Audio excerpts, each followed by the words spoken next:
शहराम के ऑफिस में जब दानिश ने इसे जीनिया की तमाम साजिशों और इसे घटिया प्लानिंग के बारे में बताया तो शहराम के पैरों तले से तो जैसे ज़मीन निकल गई। इसे अपने कानों पर यकीन नहीं आ रहा था कि जीनिया, जो कभी इसकी ज़िंदगी का हिस्सा थी, इतनी सफाक हो चुकी है कि वो फरियाल के होने वाले बच्चे की जान लेने पर तुल गई है।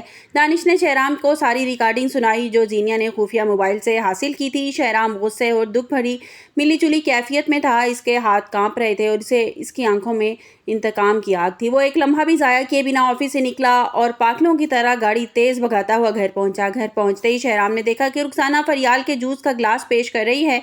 शहराम को ये मंजर देखकर यूं लगा जैसे इसका खून खोलने लगा। वो बड़ी तेज़ी से आगे बढ़ा और गिलास रुखसाना के हाथ से छीना और ज़मीन पर पटक दिया और गिलास के टुकड़ों के साथ ही जूस भी ज़मीन पर बिखर गया और फरियाल और रुखसाना सकते में आ गई। शहराम ने ज़ोरदार थप्पड़ रुखसाना के मुंह पर रसीद किया जिससे वो लड़खड़ाकर ज़मीन पर गिर गई। शहराम गरजते हुए बोला, खबरदार, जो तुम मुझे आज के बाद इस घर में नजर आई, मैं तुम्हारी शक्ल भी नहीं देखना चाहता। दफा हो जाओ यहाँ से।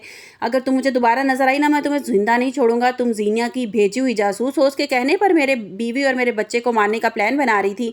वीडियो में आगे बढ़ने से पहले अगर आप मेरे चैनल पर नए हैं तो लाइक और सब्सक्राइब कर दें। फरियाल, जो अब तक सदमे में थी, रोने लगी। निशात बेगम ने पूछा, शहराम क्या हो गया है? तुम इस तरह क्यों भड़क रहे हो रुखसाना पर? वो तो सारा दिन हमारी खिदमत करती है। क्या बात है? आखिर खैरियत तो है? मुझे तो कुछ बताओ। शहराम ने अपनी माँ को दानिश की बताई हुई सारी हकीकत बताई कि कैसे जीनिया ने यास्मीन के जाने के बाद रुखसाना को जासूस बनाकर बेचा था। क्या आप जानती हैं कि यास्मीन ने भी काम इसलिए छोड़ा था क्योंकि वो जीनिया के कहने पर काम कर रही थी। वो तो हमारी काबिल इत्माद औरत थी। वो हमारे घर में कई सालों से काम कर रही थी और जब उसने देखा कि ये काम करना मेरा इस तरह जीनिया के लिए सही नहीं है तो उसने काम छोड़कर वो वापस गाँव ही चली गई। लेकिन उसके बाद उसने निशाना बनाया इसको, रुखसाना को हमारे घर भेजा ताकि वो फरियाल और उसके बच्चे को नुकसान पहुंचा सके। शहराम ने गुस्से में रुखसाना को धक्के देकर घर से बाहर निकाल दिया और उसे धमकी दी कि दोबारा यहाँ नजर आई तो पुलिस के हवाले कर दूंगा। रुखसाना वहाँ से रोती पीटती भागी। वो जानती थी कि अगर वो यहाँ से जल्दी ना गई तो शहराम उसे पुलिस के हवाले कर देगा और वो ये बात अच्छी तरह पहचान चुकी थी कि जीनिया के गिर्द भी शिकंजा अब तंग होने वाला है। दूसरी तरफ जीनिया अपने घर में बड़ी इत्मीनान से बैठी थी। वो सोच रही थी कि फरियाल का काम तो अब तक तमाम हो चुका होगा क्योंकि उसने बड़ी सख्ती से इंस्ट्रक्शंस दी थी रुखसाना को कि तुम्हें आज के आज जो है फरियाल का और इसके बच्चे का काम तमाम करना है। जीनिया जो है वो दानिश को देखकर मुस्कुराती है। दानिश के चेहरे पर अजीब सी खामोशी थी। दानिश ने जीनिया को अपने पास बिठाया और मोबाइल की तमाम रिकॉर्डिंग चला दी। जीनिया का चेहरा तो एकदम से सफ़ेद पड़ गया और इसकी सांसें रुकने लगी। दानिश ने जीनिया का नज़रिया दानिश ने तंज़िया अंदाज में कहा कि जीनिया, तुम खुद को बड़ी स्मार्ट समझती थी ना। तुमने जो रुखसाना को फरियाल के यहाँ भिजवाया था ना, और इसकी बात रिकॉर्डिंग मेरे पास मौजूद है। मैंने सोचा कि क्यों ना तुम्हें सुना दूँ आज कि तुम जो अपने आप को इतनी तेज़ तराज समझती हो और तुम समझ लो कि तुम्हारा पाला, अब समझ जाओगी कि तुम्हारा पाला किससे पड़ा था। तुम्हारा पाला दानिश जैसे इंसान से पड़ा था जिसे तुम कभी नहीं हरा सकती। तुमने वो कुशन में मोबाइल छुपा रखा था ना, जिससे तुम रुखसाना को फ़ोन करती थी, सारे घर के शहराम के हालात जानती थी। मुझे सारी बात का पता चल चुका है। जीनिया ने हकलाते हुए झूठ बोलने की कोशिश की। दानिश, ये सब कुछ गलत है, मुझे फंसाया जा रहा है। मगर दानिश ने एक ठोस सबूत दिखाया और जीनिया के होश उड़ गए। दानिश ने साफ कह दिया कि तुम एक पल भी तुम्हारे साथ नहीं रह सकता। दानिश ने रोते हुए गिड़गिड़ा कर माफ़ी मांगने की कोशिश की जीनिया ने, लेकिन मगर दानिश ने उसकी एक ना सुनी। कहानी का मोड़ दूसरी तरफ जाता है कि फ़िरोज़ और शानज़े की तरफ मुड़ता है कि फ़िरोज़ की माँ जो है वो कहती है कि फ़िरोज़, मुझे शानज़े के घर ले चलो, मैं उनसे जाकर माफ़ी मांगना चाहती हूँ इस तरह के रवैये से कि मैंने शानज़े को अगर बुरा भला कहा, मेरा इस तरह का रवैया अगर उन्हें रूड लगा होगा, मेरा रवैया बुरा लगा होगा, तो मैं माफ़ी मांगना चाहती हूँ। मुझे एहसास हो गया है कि शानज़े एक शरीफ और बेकसूर लड़की है। फ़िरोज़ की माँ अब शानज़े के लिए रिश्ता लेकर तो चली गई थी और वो शादी की डेट पक्की करने के लिए चली जाती है। फ़िरोज़ और शानज़े का कोई खुशी का ठिकाना नहीं रहता और रेहान की बदतमीज़ियों के बावजूद भी उन दोनों की ज़िंदगियों में फिर से बाहर लौटने वाली है। दूसरी तरफ सीरत बेगम की ज़िंदगी अब पछतावा के अलावा कुछ भी नहीं रह गई। सीरत बेगम शीरीं जो सारा पैसा लेकर फ़रार हो चुकी है और सीरत बेगम अब तन्हा रह गई हैं और जिस तरह की फरियाल कॉल करके समझाती है, वो कहती है कि तुम्हें एक बार अपनी माँ से मिलना चाहिए, उसका हाल हवाल पूछना चाहिए। तो वो कॉल करता है घर पे और जो है उनकी मेड जो है काम वाली उनकी फ़ोन अटेंड करती है। तो वो पूछता है कि क्या हाल है, मैं आपका दूर का रिश्तेदार हूँ सीरत बेगम का और मैं उनका हाल हवाल पूछने के लिए मैंने फ़ोन किया। और उसके दिल में बेचैनी पैदा हो जाती है। मेरे ख्याल में तो वो पाकिस्तान भी शायद वापस आ जाए और फिर जब वो अपनी बहन को और अपनी माँ को यूँ उजड़े हुए देखेगा ना, तो उसका भी दिल जो है वो परेशान हो जाएगा कि इन्होंने अपने किए की सज़ा भुगती। और उसकी माँ जो है वो रो रो कर हाथ जोड़ के ज़रार से माफ़ी मांगेगी और वो फिर कहेगा कि माँ ये आपके कर्मों का नतीजा है, जो कुछ आपने दूसरों के साथ किया आपके साथ ऐसा ही होना चाहिए था।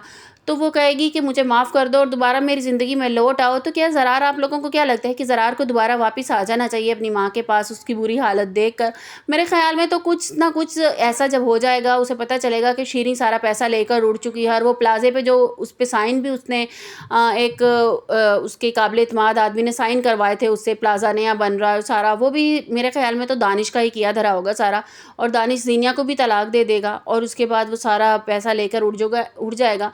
और उसके मुझे लगता है कि उसके बाद सीरत बेगम पर कुछ इस तरह की नागहानी आफ़त ज़रूर आएगी कि मतलब कोई वो या तो उसे हार्ट अटैक हो जाएगा या उसका एक्सीडेंट हो जाएगा, जिस तरह के हर ड्रामे के लास्ट में दिखाया जाता है कि ऑडियंस को दिखाया जाता है कि इस तरह से जो लोग करते हैं उन्हें इन द एंड इस चीज़ की सज़ा ज़रूर मिलती है, या तो उसे कोई फालिज का अटैक हो जाएगा या कुछ एक्सीडेंट में उसकी टांगें टूट जाएंगी, कुछ ना कुछ ऐसा उसके साथ होगा ज़रूर कि जो उसकी बाकी बची ज़िंदगी में उसके लिए सबक रहेगा कि मैंने किस तरह से दूसरों का बुरा किया था। और दूसरी तरफ ये ज़ीनिया जो कभी भी कुछ भी बिगाड़ नहीं पाएगी, इतनी प्लानिंग के बाद भी कुछ बिगाड़ नहीं पाएगी। और फरियाल का जो है वो खुशी-खुशी एक बच्चा पैदा हो जाएगा और उनकी ज़िंदगी में खुशियाँ आ जाएंगी। और शहराम तो टोटली तौर पे अपने दिल से उसको निकाल चुका है, ज़ीनिया को निकाल चुका है। वो हरकतों की वजह से ही अपनी शहराम की दिल से उतर जाएगी। हालाँकि उसके पास सब कुछ था, देखा जाए तो उसे जिस तरह की एक औरत एक आदमी की हसरत करती है ना, उस तरह का आदमी उसको मोहब्बत करने वाला मिला था, रोक-टोक भी नहीं करता था, अपनी फैमिली से लेकर उसे सेपरेट भी हो गया था, हर बात उसकी मानता था, लेकिन उसने उसकी कदर नहीं की। तो आप लोगों को अब क्या लगता है कि क्या दानिश क्या करेगा? दानिश क्या ज़ीनिया को अपनी ज़िंदगी से निकाल देगा? अपनी ज़िंदगी से निकाल देगा, उससे उसका बच्चा छीन लेगा, अभी तो वो प्रेग्नेंट है जैसे ही। और वो ये चाहती भी नहीं थी कि वो दानिश के बच्चे की माँ बने, क्योंकि वो चाहती थी कि वो उसकी ज़िंदगी शहराम के साथ ही गुजरे, फरियाल उसकी ज़िंदगी से निकल जाए और दोबारा फिर वो शहराम की ज़िंदगी में चली जाए वापस। और हमें इस स्टोरी से ये सीखने को मिलता है कि इंसान कहीं भी ज़िंदगी में पहुंच जाए, इंसान है ना, कहीं भी ज़िंदगी के मुकाम पे पहुंच जाए, कोई भी चीज़ उसे हासिल हो जाए, लेकिन वो उसे आगे की ख्वाहिश हमेशा रहती है और हमेशा वो सोचता है कि दूसरों के पास जो चीज़ होती है ना, वो ज़्यादा उसको अट्रैक्ट करती है, ज़्यादा उसको खूबसूरत लगती है कि अगर ये चीज़ मेरे पास होती ना तो मैं बहुत ज़्यादा खुश होता। और फिर उसे जब वो मिल जाती है तो फिर वो उसकी कदर नहीं करता। अब जैसे फरियाल के साथ उसका रिश्ता होने वाला था शहराम का, तो फटाफट ज़ीनिया बीच में आ गई और ज़ीनिया ने और सीरत बेगम ने मिल के मक्कारी की और वो ज़ीनिया के साथ उसकी शादी हो गई। और फिर वो उसके साथ भी खुश नहीं रही, उसकी बातें नहीं मानी उसने और वो सब कुछ करती रही और इन द एंड शहराम ने उसको छोड़ दिया। आपको मेरी वीडियो कैसी लगी कमेंट्स बॉक्स में अपनी कीमती राय का इज़हार ज़रूर कीजिएगा। मिलते हैं एक नई वीडियो के साथ। मैं एक्सप्लेनेशन लास्ट में इसलिए अपना ओपिनियन और एक्सप्लेनेशन देती हूँ ताकि आपको पूरी स्टोरी मैं ठीक से एक्सप्लेन कर सकूँ, ठीक है। जो मैं स्टोरी के बारे में समझती हूँ, ठीक है, उसके बारे में मैं आपको सारा एक्सप्लेन करती हूँ कि स्टोरी में अब ये चल रहा है, तो ड्रामे को देखते हुए ये पॉइंट ये बातें हो सकती हैं, क्योंकि आप तो सिर्फ ड्रामा देखते हैं, आप इतना ज़्यादा ड्रामे के बारे में सोचते नहीं हैं। तो हमें पूरे ड्रामे के पहलू को हर तरीके से, हर सीन को वो समझना होता है कि हाँ अब ये इस तरह से भी हो सकता है, अब इस तरह दानिश इस तरह से कर सकता है, ज़ीनिया इस तरह से कर सकती है और शहराम ऐसे करेगा, ये हो सकता है, ये भी हो सकता है। आपको मेरी वीडियो कैसी लगी कमेंट्स बॉक्स में अपनी कीमती राय का इज़हार ज़रूर कीजिएगा। मिलते हैं एक नई वीडियो के साथ। अपना बहुत सा ख्याल रखिएगा। अल्लाह हाफिज़।